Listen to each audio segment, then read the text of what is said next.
Hello students, I'm Chandra Prakash and today we are going to start our new lecture of class 8 science. Students, due to some reasons I didn't send your video. Now I will send you your video continue. So let's start. Farmers use to mix the seeds of two crops and sow in the field.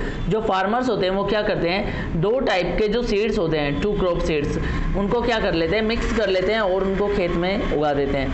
The crops are chosen in such a way that the product and waste material from one crop help in the growth of the other crop. So student ये क्या कहता है कि ये जो crops होती हैं इनका जो सिलेक्शन होता है उगाने के लिए, मतलब टू क्रॉप्स को एक साथ उगाने के लिए ये जो सिलेक्शन होता है ये कैसे किया जाता है, ये इस प्रकार किया जाता है that the product of and waste material from one crop, कि एक क्रॉप का प्रोडक्ट का जो वेस्ट मटेरियल है, प्रोडक्ट और वेस्ट मटेरियल है, वो हेल्प करे किसमें, growth of the other crop, help in the growth of other crop, वो दूसरी क्रॉप की जो ग्रोथ है उसके अंदर उसमें क्या करे, हेल्प करे. समझ गए. For example if a cereal crop such a wheat grown along with a leguminous crop such as pulse. So student ये क्या कहता है, देखिए if a cereal crop, cereal मतलब अनाज वाली जो फसल होती है, सच एज व्हीट जैसे कि गेहूं, is grown with along with a leguminous crop, और जो गेहूं होता है उसे किसके साथ उगाया जाता है, लेग्यूमिनियस क्रॉप मतलब जो फलीदार जो फसल होती है, फली वाली जो फसल होती है उनके साथ उगाया जाता है. फॉर एग्जाम्पल पल्स, जैसे दाल, बच्चों दाल होती है, दाल कैसे निकलती है, दाल फली में से निकलती है, तो वो फलीदार फसल हुई. फलीदार क्रॉप्स के साथ हम क्या उगा सकते हैं, सीरियल क्रॉप्स उगा सकते हैं. Then the uptake of nitrogen from the soil by cereal is compensated by the addition of nitrogen in the soil by the nitrogen fixing legume. So student ये क्या कहता है, देखिए the uptake of nitrogen from the soil by cereal is compensated by the addition nitrogen, मतलब जो cereal crops होती हैं उनमें जो नाइट्रोजन यूज होती है उसका हम उसकी क्षति पूर्ति कर सकते हैं, मतलब आपूर्ति कर सकते हैं, कंपनसेटेड मतलब आपूर्ति कर सकते हैं by the addition nitrogen. Addition nitrogen से मतलब अलग से नाइट्रोजन अवेलेबल करवा कर, कैसे, in the soil by the nitrogen fixing legume, जो नाइट्रोजन फिक्सिंग लेग्यूम होता है उसके द्वारा हम ये आपूर्ति कर सकते हैं. दिस हैज टू एडवांटेज, इसके दो एडवांटेज हैं. अब देखिए इसके एडवांटेज क्या क्या है. The fertility of the soil is increased.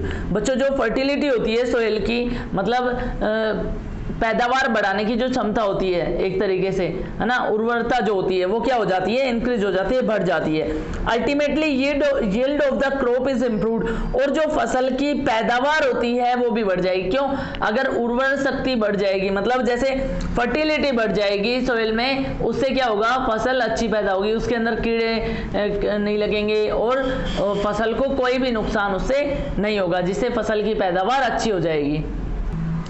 The substances which are added to the soil in the form of nutrients for the healthy growth of plants are called manure and fertilizer. So student देखिए क्या कहता है, the substances which are added to the soil, मतलब वे substance जो soil में add किए जाते हैं बच्चों, जैसे उसके अंदर फर्टिलाइजर डालते हैं, मैन्यूर डालते हैं, है ना, जैसे कई बार सुना होगा गांव में फसल में क्या डाल रहे हैं, यूरिया डाल रहे हैं, है ना, या फिर गोबर की खाद डाल रहे हैं, तो ये जो यूज किए जाते हैं ये सब्सटेंस है सारे के सारे.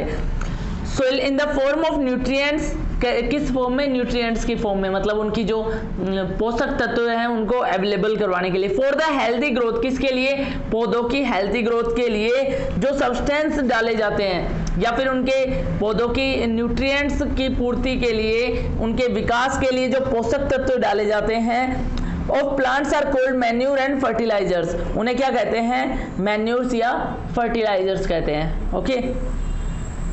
The process of adding manures and fertilizer to the soil is called manuring. जो प्रोसेस होती है किसकी, मैन्यूर और फर्टिलाइजर को सोइल में मिक्स करने की या डालने की, उसे क्या कहते हैं, मैन्यूरिंग कहते हैं. ओके. सिंस एंशिएंट टाइम, मतलब बच्चों बहुत प्राचीन काल में, पुराने समय में, people have been using manure waste product of animals and plants and other natural materials to help plant grow. क्या पुराने टाइम में स्टूडेंट क्या करते थे लोग, जो मैन्यूर होता था, मैन्यूर का यूज किस प्रकार करते थे या मैन्यूर कैसे बनाते थे? वेस्ट प्रोडक्ट ऑफ एनिमल्स, जो एनिमल्स का वेस्ट प्रोडक्ट होता था जैसे गोबर वगैरह, है ना, एंड प्लांट्स, और जो वेस्ट प्लांट होते थे या कटे हुए पेड़ पौधे होते थे, पत्तियां होती थी, एंड अदर नेचुरल मटेरियल्स, और जो अदर नेचुरल मटेरियल्स होते थे उन सब की हेल्प से क्या करते थे? वो मैन्यूर बनाते थे। वो क्या करती थी? मैन्यूर प्लांट्स को ग्रो करती थी, जिससे प्लांट ग्रो होते थे। Okay, manure is rich in organic nutrients. बच्चों, जो मैन्यूर होती है वो उसमें बहुत अधिक मात्रा में क्या होते हैं? ऑर्गेनिक न्यूट्रिएंट्स पाए जाते हैं। Okay, manures are of 3 kinds, farm yard manure, compost and green manure. So student देखिए, इसने मैन्यूर के 3 टाइप हमें बताए हैं। क्या क्या? Farm yard manure, compost and green manure. अब बच्चों देखो, ये हम पढ़ते हैं कि ये जो कंपोस्ट है या फिर मैन्यूर है, ये कैसे मिलती है हमें। Farm yard manure consist of cattle dung. जो फार्म यार्ड मैन्यूर होती है वो कैसे मिलती है हमें? कैटल डंग, मतलब जो पशुओं का गोबर होता है उससे, यूरिन, पशुओं का जो मूत्र होता है, रिमेन्स ऑफ स्ट्रो, है ना, जो घास तिनके वगैरह होते हैं ना, जिसे अपन गांव में तूड़ा वगैरह बोलते हैं, तो ऐसे जो रिमेन्स होते हैं of straw and farm yard waste, ये क्या होती है? सारी की सारी फार्म यार्ड वेस्ट होती है। All these are mixed and allowed to dry in the sun. इन सबको क्या किया जाता है? मिक्स किया जाता है, और सूर्य के जो प्रकाश होता है उसमें क्या होने दिया जाता है? सूखने दिया जाता है। Subsequently it is used as manure, और इसे किसके यूज में किया जाता है? मैन्यूर के यूज में किया जाता है, मैन्यूर के रूप में यूज किया जाता है। Compost is a manure obtained by the decomposition of dead plant and animal waste. जो कंपोस्ट होती है वो कैसे मिलती है? Is obtained by the decomposition. Decomposition होता है बच्चों अपघटन, एक तरीके से। डिकम्पोजिशन ऑफ डेड प्लांट, किसके? डेड प्लांट और एनिमल वेस्ट के डिकम्पोजिशन से हमें क्या मिलती है? कंपोस्ट मिलती है। The process of producing compost is called composting. जो प्रोसेस होती है कंपोस्ट को ऑब्टेन करने की, वो क्या होती है? कंपोजिटिंग होती है।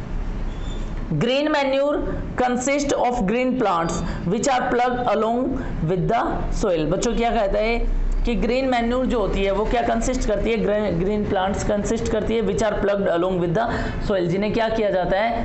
फसल के मिट्टी के साथ उगाया जाता है। Generally quick growing leguminous plants for used as green manure. जैसे लेग्यूमिनियस प्लांट्स होते हैं उनका यूज किस फॉर्म में किया जाता है? ग्रीन मैन्यूर के रूप में किया जाता है। जैसे हमने पढ़ा था कि नाइट्रोजन की आपूर्ति होती है वो किससे कर सकते हैं? हम लेग्यूमिनियस क्रॉप से कर सकते हैं। तो ऐसे ही छोटे छोटे लेग्यूमिनियस पौधे लगा दिए जाते हैं जिससे सॉइल को उसकी जो कंपोस्ट होती है, मैन्यूर होती है, उसकी आपूर्ति हो जाती है। Another way of enriching the soil with nutrients is by adding fertilizers. Fertilizers are inorganic compounds containing nutrients such as nitrogen, potassium and phosphorus. बच्चों ये क्या कहता है कि another way enriching the soil, soil को क्या करने की, अच्छी बनाने की, या फिर सोइल में उसके न्यूट्रिएंट्स की जो पूर्ति होती है वो कैसे की जाती है? फर्टिलाइजर से की जाती है। Fertilisers are the inorganic compound. जो फर्टिलाइजर्स होते हैं वो कैसे कंपाउंड होते हैं? इनऑर्गेनिक कंपाउंड होते हैं, मतलब उनमें कार्बन नहीं पाया जाता। Containing nutrients such as nitrogen, उसमें क्या क्या जो न्यूट्रिएंट्स होते हैं उनमें क्या क्या रहता है? नाइट्रोजन होता है, पोटेशियम होता है, फॉस्फोरस होता है। Okay, they are made in factories, और इन्हें कैसे कहाँ बनाया जाता है? फैक्ट्रीज में बनाया जाता है। Different fertilisers are used for different plant according to their requirement. मतलब डिफरेंट फर्टिलाइजर्स, जो अलग अलग टाइप के फर्टिलाइजर्स होते हैं उनको अलग अलग प्लांट के लिए यूज़ किया जाता है। A bag of fertilizer may be marked NPK और CAN। जो फर्टिलाइजर का बैग होता है बच्चों, उनके ऊपर क्या लिखा जाता है? NPK और CAN लिखा आता है। आप इनकी फुल फॉर्म जो है उन्हें याद कर लीजिएगा, etcetera. NPK means the fertiliser bag contains nitrogen, phosphorus and potassium. मतलब किसी बैग पर अगर NPK लिखा है तो इसका मतलब वो बैग क्या क्या कंटेन कर रहा है? उसके अंदर जो फर्टिलाइजर्स है उसमें nitrogen, phosphorus and potassium contain कर रहा है। ओके, और CAN means calcium, ammonium and nitrate. ये बैग वो कंटेन करेगा क्या क्या? कैल्शियम, अमोनियम और nitrate. Some common fertilisers are used, urea, ammonium. मतलब कुछ जो कॉमन फर्टिलाइजर्स हैं उन्हें कैसे यूज़ किया जाता है? यूरिया और अमोनियम के रूप में यूज़ किया जाता है। ओके, अब देखिए difference between manures and fertilisers, fertilisers और मैन्योर के बीच में क्या डिफरेंस होता है। Manure is a natural substance obtain by the decomposition of cattle waste and dung plant residue. तो ये क्या कहता है स्टूडेंट, जो मैन्योर होती है उसे कैसे ऑब्टेन किया जाता है, डिकम्पोजिशन ऑफ कैटल वेस्ट, जो कैटल वेस्ट होता है और प्लांट का जो डेड प्लांट का जो वेस्ट होता है उसके डिकम्पोजिशन से हम क्या प्राप्त करते हैं, ऑब्टेन करते हैं मैन्योर। फर्टिलाइजर्स, वहीं पे fertiliser is a inorganic and organic salt, मतलब जो फर्टिलाइजर्स होते हैं वो कैसे इनऑर्गेनिक और ऑर्गेनिक साल्ट हो सकते हैं। जैसे हमने पढ़ा था फर्टिलाइजर NPK और CAN, वो क्या थे, फर्टिलाइजर्स थे। Okay, manure can be prepared in the field, जो मैन्योर होता है उसे फील्ड में प्रिपेयर किया जा सकता है। जैसे आप लोगों ने देखा होगा कि जगह जगह गांव में क्या डाले रखते हैं, गोबर डाले रखते हैं, कि जो भी इकट्ठा होता है गोबर उसको एक साथ लाके डाल देते हैं, इकट्ठा कर लेते हैं और उसे सूखने देते हैं। तो इस तरीके से ये क्या कहता है कि जो मैन्योर होता है उसे कहाँ प्रिपेयर किया जा सकता है, कहाँ बनाया जा सकता है, फील्ड में बनाया जा सकता है। It is synthesised in factories from chemicals, और ये क्या, जो फर्टिलाइजर्स होते हैं बच्चों उन्हें क्या किया जाता है, synthesise in factories from chemicals, chemical से तैयार किया जाता है। सिंथेसाइज मतलब एक ही टाइप के, या फिर जिस प्लांट को जैसे केमिकल की ज़रूरत होती है उसी हिसाब से उन फर्टिलाइजर्स को तैयार किया जाता है। It improves the quality and texture of soil as it provides humus content to the soil। अब ये क्या कहता है, it improves the quality and texture of soil, मतलब ये soil जो होते हैं उसकी क्वालिटी को क्या करते रहते हैं, improve करते रहते हैं। It provides humus content to the soil, और ये जो soil होती है उसको क्या humus content क्या करवाते हैं, प्रोवाइड करवाते हैं। It does not provide humus to the soil, और ये जो ह्यूम्स होती है उसको सोइल को प्रोवाइड नहीं करवा पाते हैं। It restore the water retention ability of soil, और ये क्या करते हैं, रिस्टोर कर देते हैं क्या, जो सोइल की एबिलिटी होती है, मतलब क्या है स्टूडेंट, कि ये जो होती है मैन्योर होती है ये क्या करती है, वाटर रेटिनेशन एबिलिटी, जो पानी को सोखने की क्षमता होती है, एबिलिटी होती है, उसको क्या कर देती है, रिस्टोर कर देती है, बढ़ा देती है। If it does not help in the water retention of the soil, और ये जो फर्टिलाइजर्स होते हैं ये मिट्टी के सोइल के जो रेटिनेशन होता है, वाटर रेटिनेशन एबिलिटी होती है, उसमें कोई चेंज नहीं करते हैं, कोई हेल्प नहीं करते हैं। It is slowly absorb by the plants, इन्हें क्या किया जाता है, धीरे धीरे प्लांट से एब्जॉर्ब किया जाता है। It is readily absorb by the plants, और इन्हें प्लांट्स के द्वारा क्या कर लिया जाता है, अवशोषित कर लिया जाता है। इट इज़ बल्कि, ये कैसे होते हैं, भारी होते हैं। इट इज़ बल्कि, ये भारी होते हैं। So it's transportation is not easy, इसलिए इनका जो ट्रांसपोर्टेशन होता है वो ईजी नहीं होता है, मतलब हार्ड होता है। जैसे हम ये मान सकते हैं कि एक ट्रैक्टर में हमें खेत में खाद डालनी है, गोबर खाद, और जिससे हमें खेत में लेके जाना है तो हम उसे पैकेट के रूप में नहीं ले जा सकते। हम क्या करेंगे, एक ट्रैक्टर वगैरह मंगवाएंगे या फिर एक ऊँट गाड़ी लेके आएंगे, उसमें उसको लोड करेंगे, उसके बाद हम उसे वहाँ लेके जा सकते हैं। इसका मतलब जो मैन्योर होती है उसका ट्रांसपोर्टेशन इजी नहीं होता है। It is easy to transport in bag, मतलब इन्हें बैग्स में भर के ट्रांसपोर्ट किया जा सकता है। It can be stored in house, और it can be stored in, it can not be stored in a house. बच्चों जो मैन्यूर्स होती है उन्हें हाउस में स्टोर नहीं किया जा सकता। क्यों? क्योंकि गोबर को क्या अपन घर में कितने दिन तक पट के स्टोर कर सकते हैं, नहीं कर सकते। It can be stored in a house, जबकि जो फर्टिलाइजर्स होते हैं उनको हाउस में स्टोर किया जा सकता है। It is not always available as it is formed slowly by the decomposition. देखिए कि यह हमेशा उपलब्ध नहीं होता है, क्योंकि यह अपघटन द्वारा धीरे धीरे बनता है ना। ऐसा थोड़ी है जो अपन गोबर खाद बनाते हैं वो हमारे पास एक दिन में ही बन जाती है।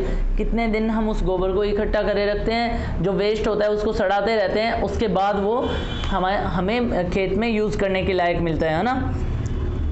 और ये क्या कहता है, it is always available as it can be produced readily in industries. यह हमेशा उपलब्ध होता है, इसका जो फैक्ट्रीज होती हैं उनमें उत्पादन किया जाता है, इसलिए। It is needed in large quantity, ये लार्ज क्वांटिटी में हमें ज़रूरत पड़ती है। It is needed in less quantity, और जबकि इसे हम फर्टिलाइजर्स को लेस क्वांटिटी में, कम क्वांटिटी में डालेंगे तो भी ये हमारी क्या कर देगा, फसल की आपूर्ति कर देगा। Manure is not very rich in plant nutrients. जो मैन्यूर होते हैं वो बहुत ज़्यादा समृद्ध नहीं होते हैं किसमें, प्लांट न्यूट्रिएंट्स में, जो पौधे के पोषक तत्व होते हैं उनमें बहुत ज़्यादा रिच नहीं होते हैं। जबकि fertilisers are very rich in plant nutrients like nitrogen, phosphorus and potassium. जो फर्टिलाइजर्स होते हैं वो बहुत ज़्यादा रिच होते हैं किसमें, प्लांट न्यूट्रिएंट्स के लिए, लाइक क्योंकि उसमें क्या क्या होती है, नाइट्रोजन होती है, फॉस्फोरस होती है एंड पोटेशियम होती है। Okay students, thank you.